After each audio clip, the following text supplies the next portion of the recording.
Well, good afternoon, Steve. Hey, great to be here. Well, we're happy to have you back. I'm pretty anxious to hear about this book you wrote. Yeah, this is, I was writing columns on Substack for about 6 months on personal finance issues, and I wanted to wrap that up. I didn't want things to get real repetitive on that.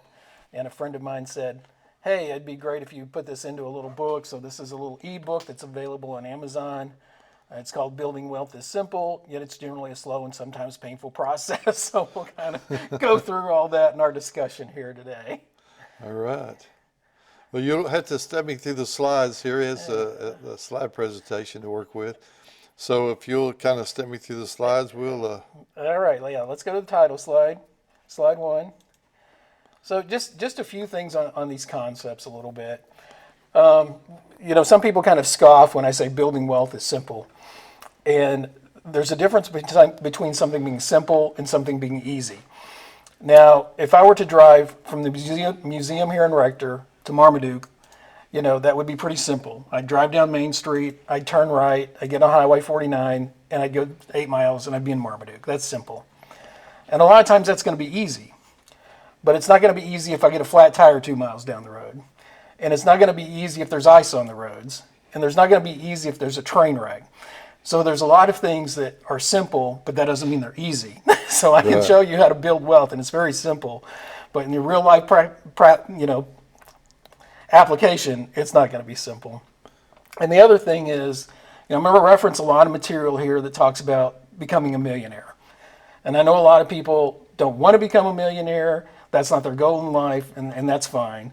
But I think people should want to attain some sort of financial stability so they're not a burden on other people around them, their loved ones.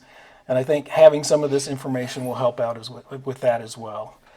So let's go to the next slide and talk a little bit about how people attain wealth. Here's how to kind of different categories of how people become wealthy. Entrepreneurs are the people that go out and start businesses. In the Dallas-Fort Worth area, Mark Cuban is a very high-profile entrepreneur. You've had people in Arkansas like Don Tyson and Sam Walton who became worldwide entrepreneurs. So those are people who start their own businesses. And then along with that, the separate category is the dreamers, who are kind of the creative arts people. That's people who become very successful in music, very successful in film. Your Brad Pitts, your Taylor Swift, people who become very famous and successful in those avenues. So those are people who are kind of creators. They become wealthy through something they've created. The next section is virtuosos, and those are people who are so talented at what they do, they're paid a lot of money to do it. And you might be one of the best defense lawyers in the country. People are going to pay you very well. You might be an outstanding heart surgeon. Professional athletes would kind of fall in this category. There are millions of people in the world who can dribble and shoot a basketball, but there's 450 players in the NBA. So only the very select elite few can become a virtuoso in those fields and become rich doing it. The next category is called company climbers. That's people who work for large corporations. You might be the chief of information technology for Google. You might be the chief financial officer for Disney. But just the fact that you have so much responsibility, you're working for a Fortune 500 company, you're going to get compensated very well for those jobs. Now, the last category is the category for the normal people. Now, I can't dance, I can't sing, I can't shoot a basketball, I can't throw a football, I don't want to work in a large corporation. This is the saver investor category, and this comes from people from all walks of life, and they just manage their money properly, and they save their money, they invest their money, and over decades, they become wealthy by doing that. And that's what we're going to talk about today, the saver investor model. Okay, next slide. Okay, 3 things that most people are going to need to develop wealth in the saver investment model is time, discipline, and money. And discipline is the real superpower, because you have to have the discipline to find some sort of job or skill where you can make enough money to take care of yourself and have money that you can invest. You've got to have some sort of profession where you can do that. You know, if you're just going to work at a gas station your whole life, you're probably not going to be able to have the money or time to to get to that level of wealth. But I'll show you how little money it takes if you use the time factor properly in one of the upcoming slides. Consumer debt is a huge issue. I talk to people regularly who have thousands of dollars in credit card debt. They get in that cycle where they're never out of credit card debt. They're paying 25, 30% interest on credit cards. You can't get ahead if that's your lifestyle. And kind of working with that is compound interest. If you have a lot of credit card debt, compound interest is always working against you. You're making these payments, but every month the interest is adding so much that it's hard to ever pay those credit cards off once you've buried yourself in a hole. And we're going to show you what happens if you have compound interest working for you.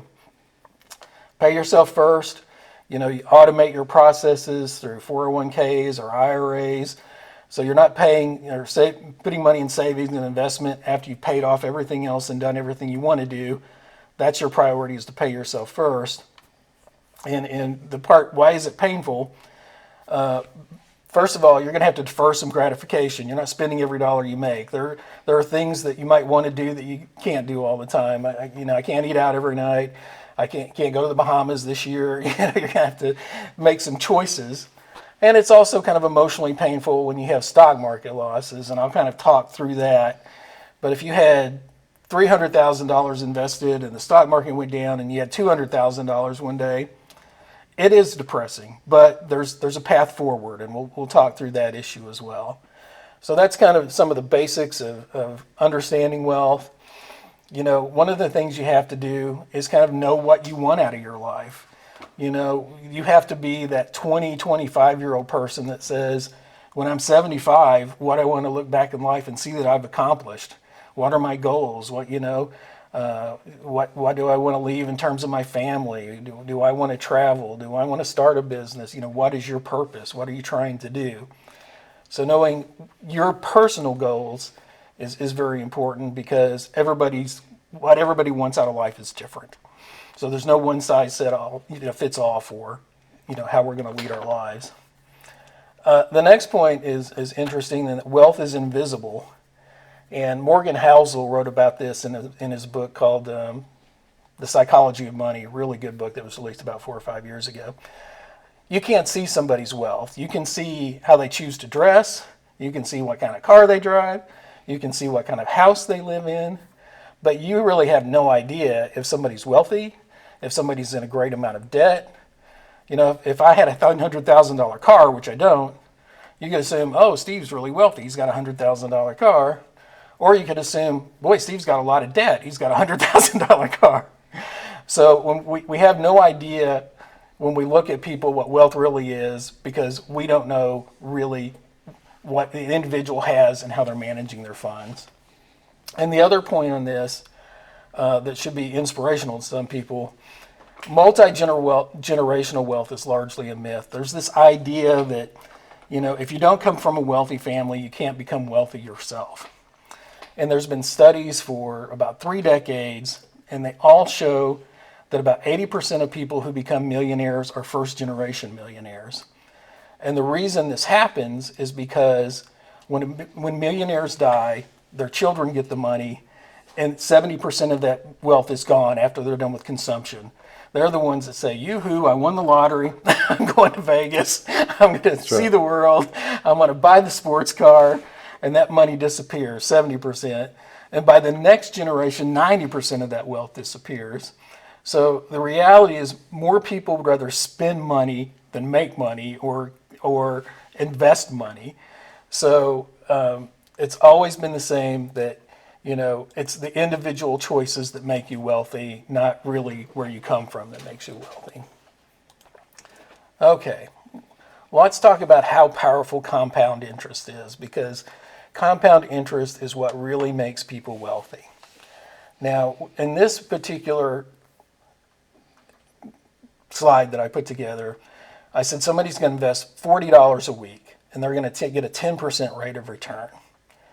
So the first 10 years, they've invested a little over $20,000. they have $32,000 total in their investments. So compound interest is giving them about $12,000. And as you can see as we go down the slide, in 40 years, they've invested $81,000 and they have $902,000.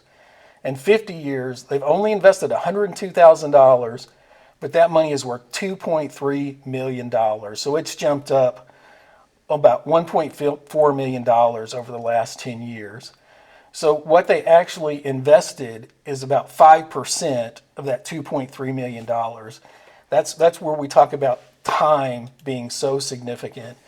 And one of the things that people, when wealthy people are asked, what's your biggest regret?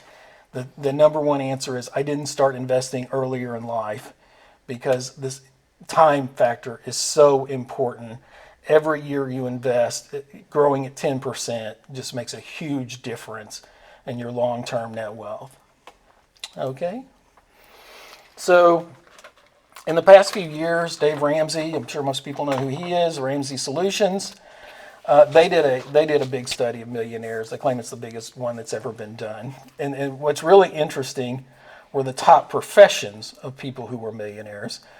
And you've got engineers, accountants, teachers, business professionals, and attorneys.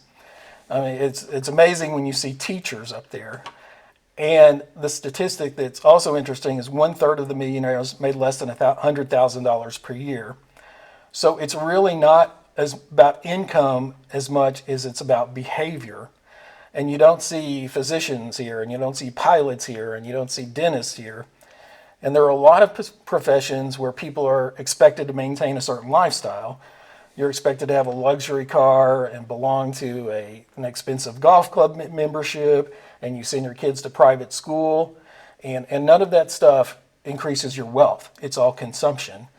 I worked with a lot of engineers in my life. They could care less what you think of them. They don't care what you think of their car. They don't care what they think about the way you dress. They don't care what you think of their house. They're not trying to impress anybody. And that's one of the reasons, they understand processes, they understand math, and that's the reasons that a lot of them end up with a lot of money, because they understand these systems that I'm going to talk about today. Okay. Here are some of the big mistakes that people make, and I wrote 10. I could have written, dozens, but this is just some of the most common things that when I talk to people, things that I see. Everybody needs to have an emergency fund. We're going to go through a process pretty soon, and most people actually recommend 2 different levels of emergency funds as you kind of go through your financial journey. But emergency funds keep you from going further in debt. So, if you have a flat tire, if you have an emergency fund, you pay for your flat tire. If you don't, you put it on a credit card. And recently, we came back from vacation, my wife and I, we had 2 hot water tanks we had to replace. That was a significant amount of money to put out in one day. We had an emergency fund. We could do that. It wasn't a problem. If we didn't, we would have put it on a credit card, and we would have paid for months and months and months to pay off those new water heaters.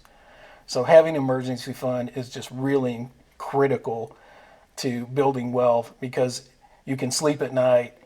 People are going to lose jobs. Cars are going to be wrecked. There's going to be health issues. If you have an emergency fund, you can work through those things. And if not, big problems become catastrophic problems. Second, living in perpetual debt. We've kind of talked about, credit cards. People have thousands of dollars on credit cards. Cars. People spend just extraordinary amount of money on cars these days. They get these loans that are for 6, 7, 8 years. And, you're paying all this interest on an asset that's losing value every day. And a lot of people have car loans their entire lives. They never pay off a car. So they're just always paying out this money on transportation that they could be investing if they bought a more affordable car. And the other thing that getting people behind early in life is student loans. A lot of people walk out of college with a large amount of debt that they spend decades paying off. So people really need to be smart about the way they finance college. Impulse buying, that's pretty easily understandable. The person that walks in the grocery store to buy a loaf of bread and they come out with 10 bags of groceries. We know those people. And, every shiny object. Oh, I've never seen that before. I have to have that. A lot of people have problems with impulse buying.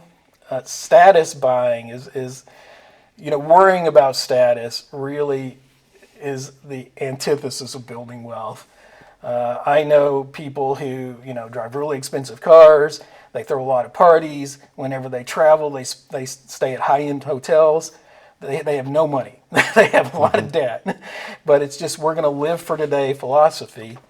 And I like living for today, but I like planning for tomorrow too, because tomorrow I think is going to come. I'm going to plan on tomorrow coming, and I want my tomorrow to be good as well. I've always told my kids that they will know people who they know make less money than they do.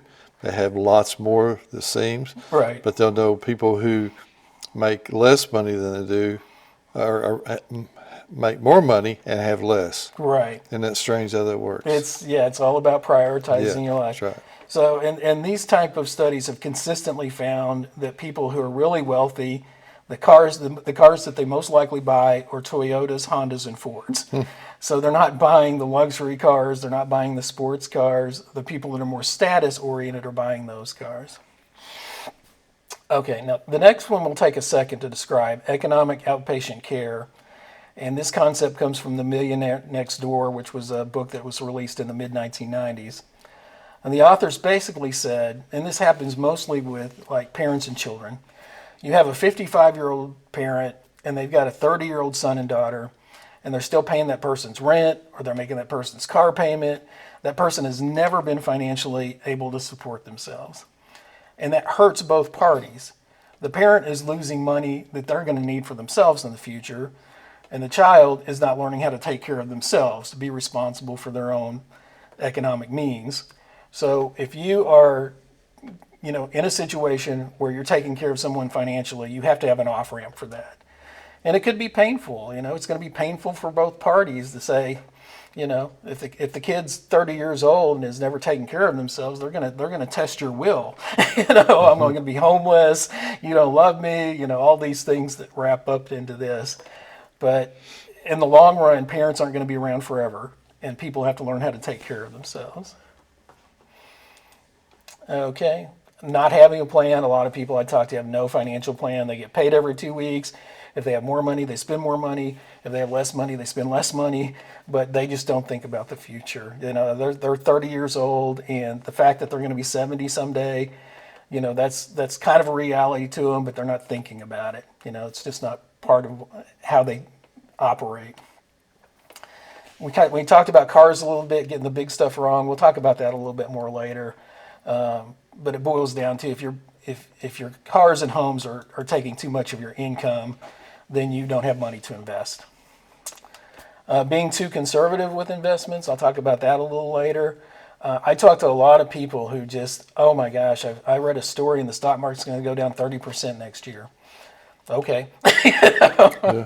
Who knows? You can find that story every day of the year, and that story is true about 2 years out of every 10, and it's wrong about 8 years every 10. Most years the stock market's going to make money, but people get so fearful that they don't want to invest in the stock market, and we'll talk about that. Not having a budget, not having a long-term perspective. The long-term perspective is really key. It's like the chart where we showed what $40 a week will do for you.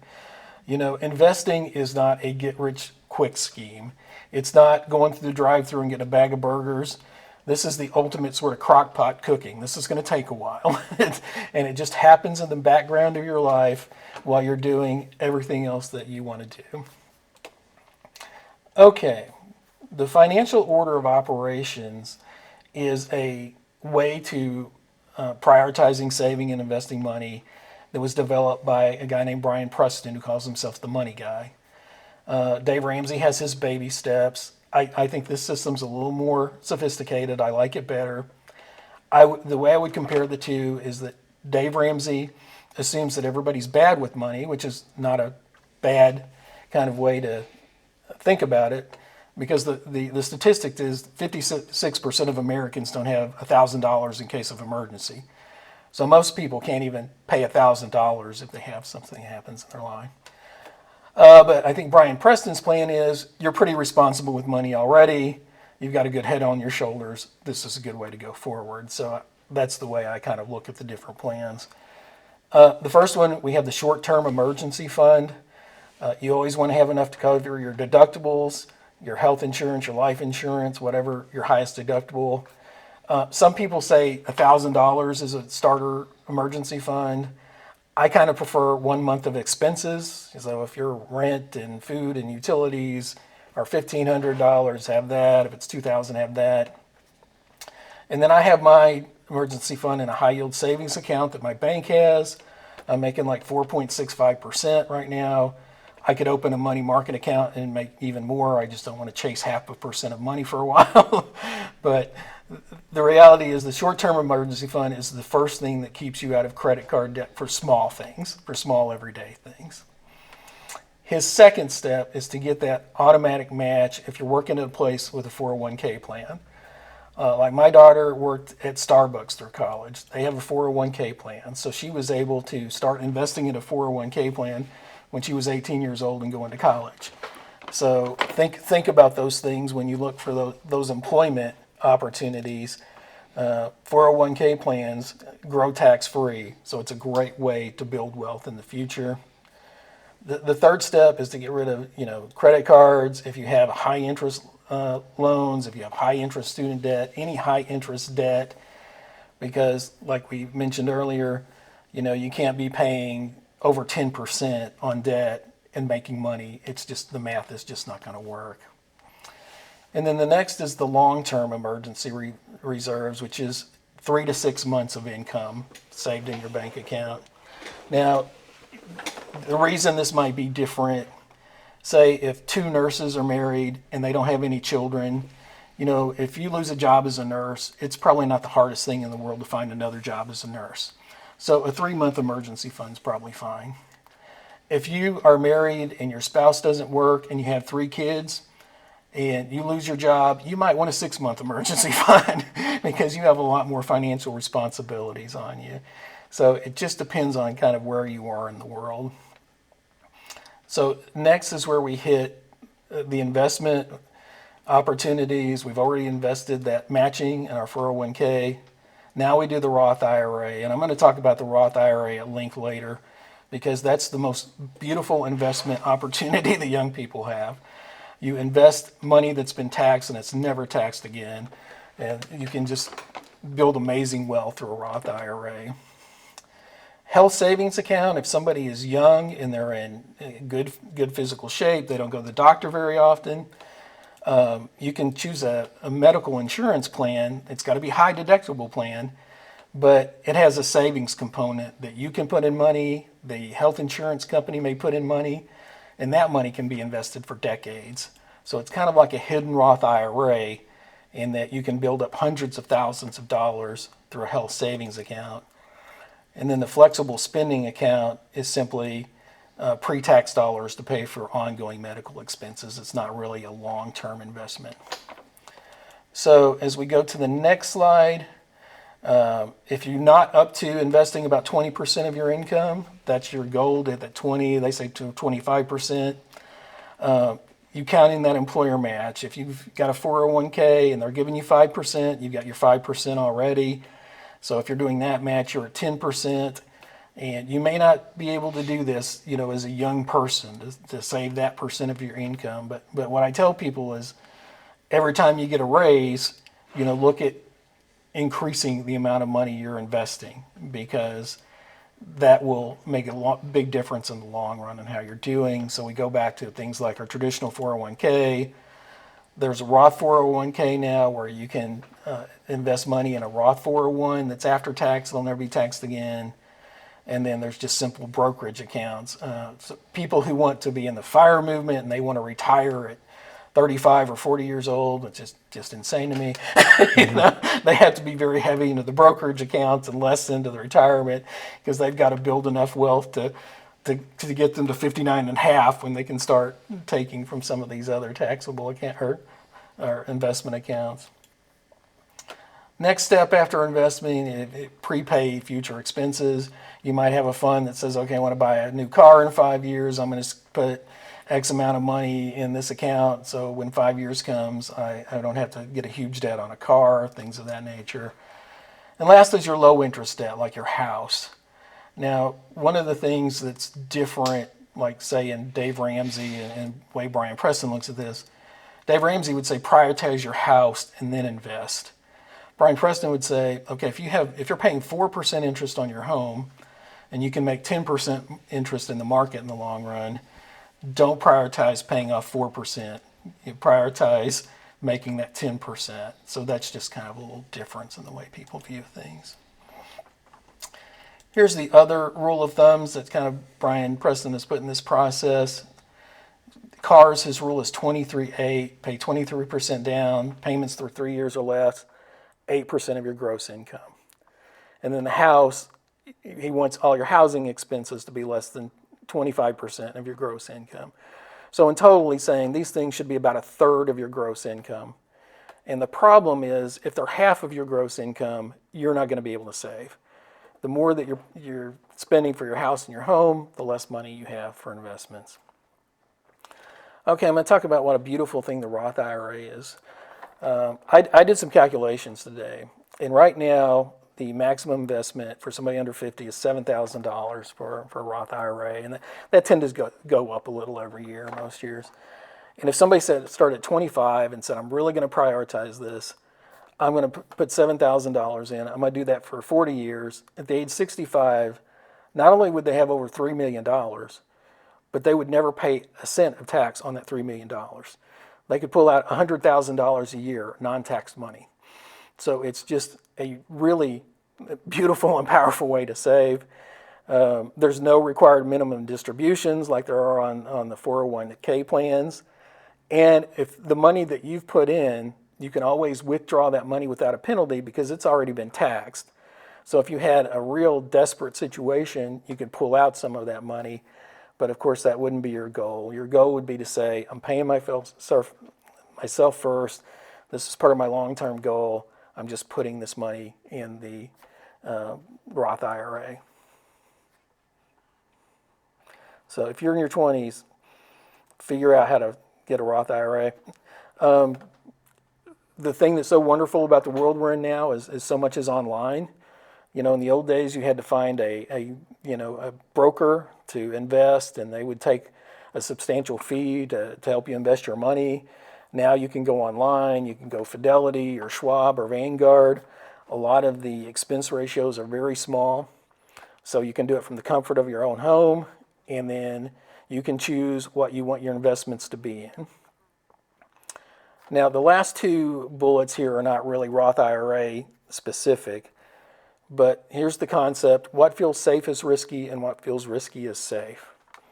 If I'm in my 20s and I say, I don't ever want to invest in the stock market, my uncle told me he lost a lot of money, it's like going to Vegas, I'm going to lose, it's not what I want to do. Okay, you can invest in bonds and maybe bank CDs for 40 years, and you can make maybe 4.5%.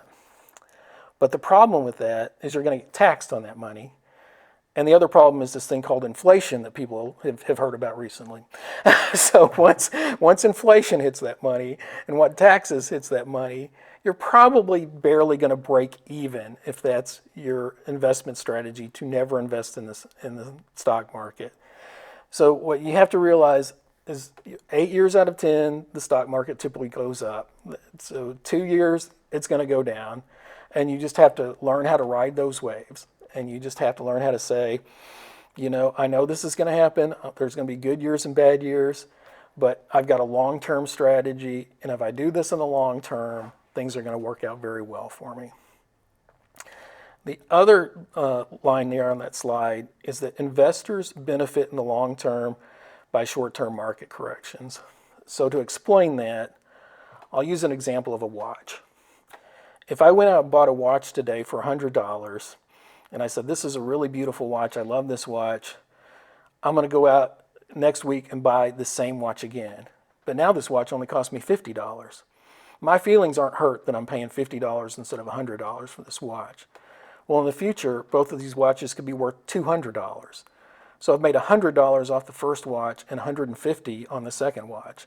And that's what happens when the stock market goes down. As Warren Buffett says, you're buying stock at discounted prices. You're paying less money to buy more stock. And eventually that stock's going to be worth more to you than if you were paying at the high end of the market. So even though emotionally you're going to look at those statements and you're going to go, boy, that's no fun that I lost that money. If you have the long-term perspective, not only am I going to be okay in the long run, I'm probably going to be better off in the long run because this correction happened. Okay, I am not a certified financial planner. I don't tell people how to invest.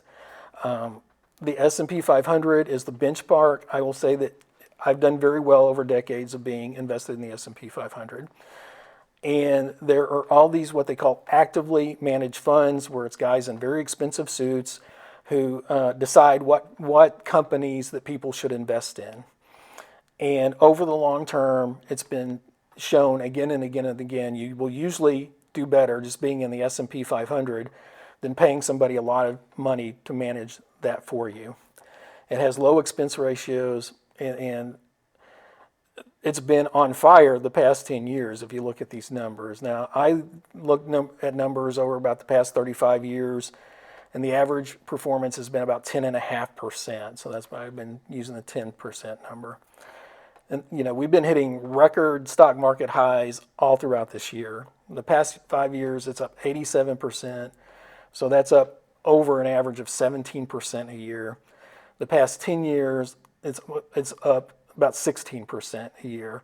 So 2022, it went down about 20%. It was very painful for a lot of people. And now it's turned around and rebounded. And that's just what the market does. It goes through those cycles. That if you go to Las Vegas and you keep gambling and gambling and gambling, you're going to lose. If you keep investing in something like a mutual fund, in the long run, you're going to win.